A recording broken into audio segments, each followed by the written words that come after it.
Assalamualaikum warahmatullahi wabarakatuh. Perkenalkan, nama saya Sarah Mardatul Fajar. Nama saya Tarisa Sarsabila. Nama saya Lela Fitriani. Nama saya Sofia. Kami dari kelas 11 IPA Pondok Pesantren Darussalam Tula. Kami di sini akan membahas tentang indeks harga. Sebelum kita masuk lebih dalam ke pembahasan, kita harus tahu dong, apa sih indeks harga itu?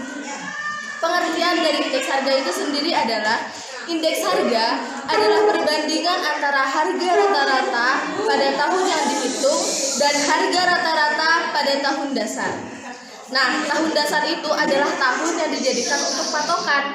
Jadi, sebaiknya kita memilih tahun dasar, yaitu memilih di mana kondisi perekonomian dalam keadaan stabil dan tidak terlalu lama dengan tahun yang akan dihitung. Pembahasan selanjutnya adalah rumus. Di sini saya akan menulis rumus pertama, yaitu rumus metode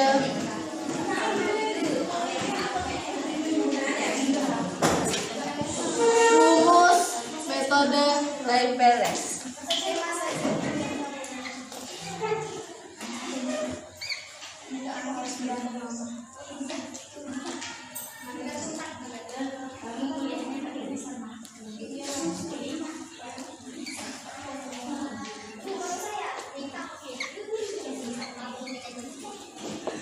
Kali 100.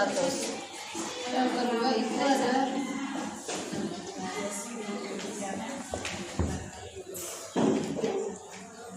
rumus metode pas. Di sini ada IP sama dengan sigma PN kali QN per sigma PU kali QN kali 100. Ini semua penjelasannya sama sih. Bedanya cuma di sini. Kalau IP itu adalah indeks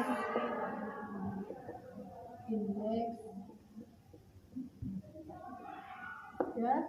Kalau yang IL ini indeks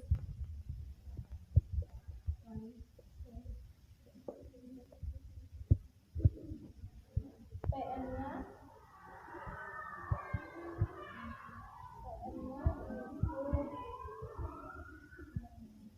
harga tahun tertentu. PO-nya harga tahun dasar.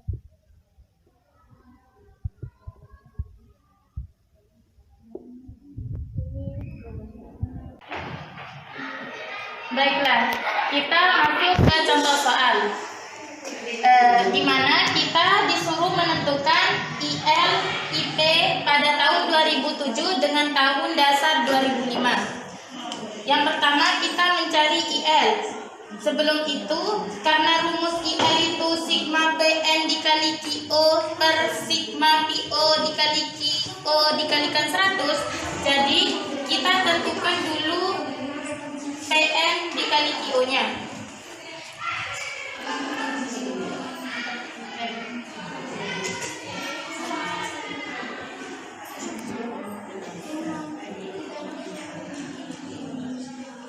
PN dikali QO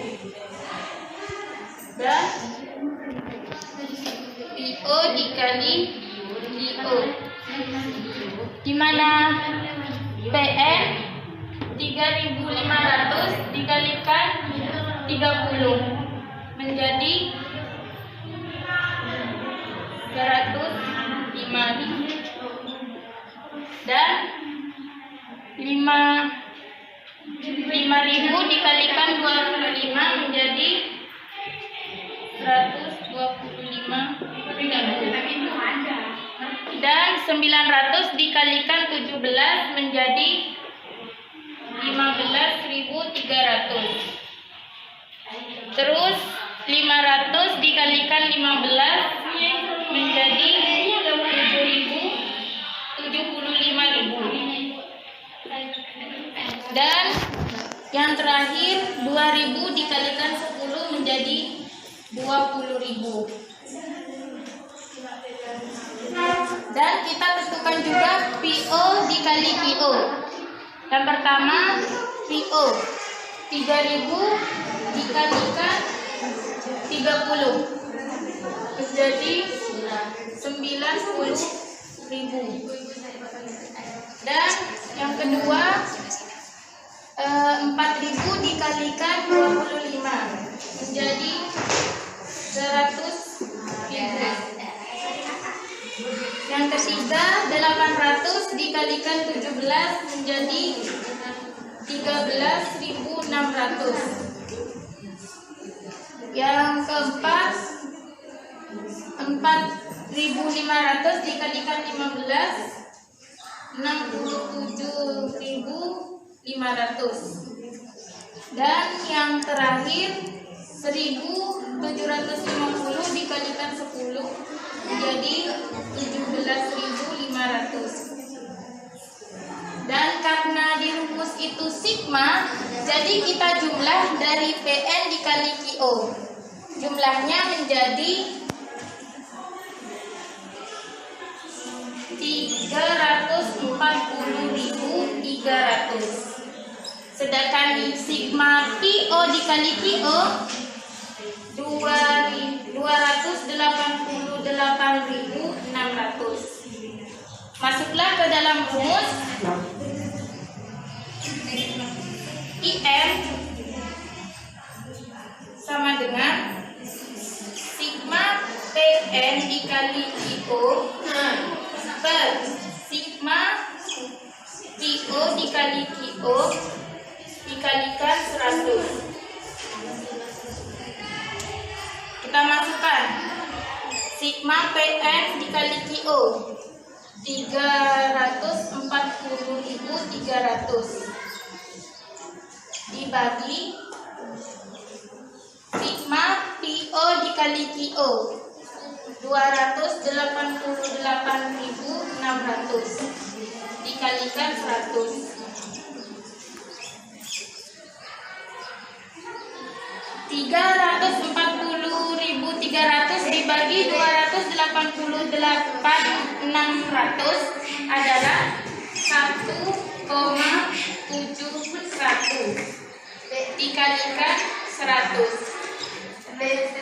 Kita bulatkan menjadi 172.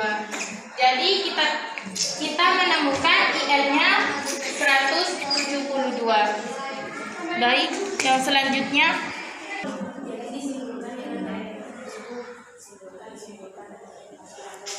setelah menentukan IL, kita lanjut cara menentukan LP.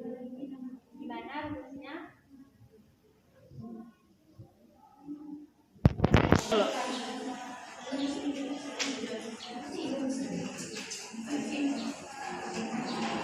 PO dikali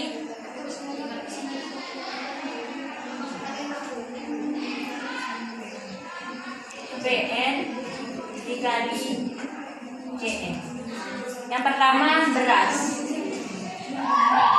PO 3.000 dikali 47 dengan 141.000. Yang kedua gula.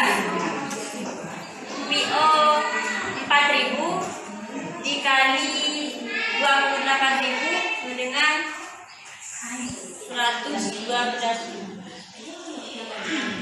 Kopi 900 dikali 20 1.600. Lalu minyak kelapa 5.000 dikali 18 hasilnya 81.000.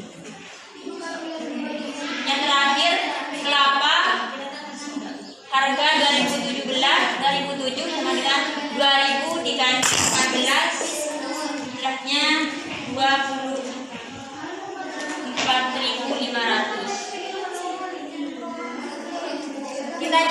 PN sama QN-nya dulu. PN dari gula 3.500 dikali 47 dengan 164.500. Lalu yang kedua gula 5.000 dikali 28 140.000. 900 dikali 20 dengan 18.000. Lalu minyak kelapa 5.000 dikali 18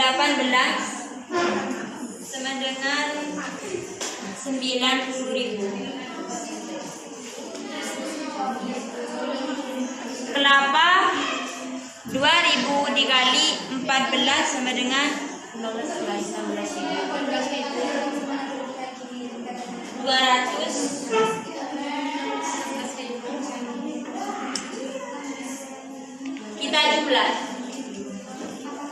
Kita jumlah dari PO IN, kita jumlah semuanya menjadi 304.500. Lalu PN dikali PN kita jumlah semuanya menjadi 440.500. Rumusnya IL sama dengan sigma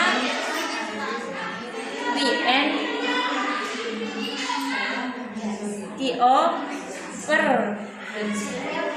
sigma PO dikali GO dikali 100. Kita masukkan 374.500 dibagi 440.500 dikali 100 menjadi IP sama dengan 118. Jadi kita temukan IL-nya sama dengan 172, sedangkan IP-nya sama dengan 118. Jadi, dengan kita mengetahui perhitungan dari indeks harga ini, kita dapat mengetahui, kita bisa mengambil tujuan sebagai petunjuk atau indikator yang dapat digunakan dalam mengukur kegiatan ekonomi secara umum. Jadi, dengan kita mengetahui ini, kita bisa mengukur kegiatan ekonomi kita itu seperti apa. Lalu, sebagai pedoman pembelian bagi perusahaan-perusahaan besar yang memiliki persediaan dalam jumlah besar dan teratur. Juga sebagai pedagang dalam kebijakan penetapan harga dan jumlah perdagangannya atau gambaran tren dan kecenderungan dalam perdagangan. Jadi maksudnya, jika kita mengetahui indeks harga ini, kita bisa mengetahui, perusahaan-perusahaan itu bisa mengetahui jika harganya terus naik dan trennya sedang lagi booming-boomingnya gitu. Kita bisa mengadakan atau pembelian itu persediaan itu dapat dipercepat dan diperbanyak. Sebaliknya, jika harganya menurun drastis dan juga trennya sudah lampau, sudah lama gitu, kita bisa pengadaan persediaan itu bisa kita tunda. Lalu yang terakhir, indeks harga yang berlaku pada petani yang dibayar atau diterima merupakan gambaran apakah petani semakin makmur atau semakin melarat. Jadi petani jika sudah mengetahui indeks harganya, seumpamanya petani itu sedang menjual padi, tapi padi itu setelah dihitung indeks harganya itu ternyata padinya itu harganya menurun, berarti petani semakin melarat. Begitu juga sebaliknya.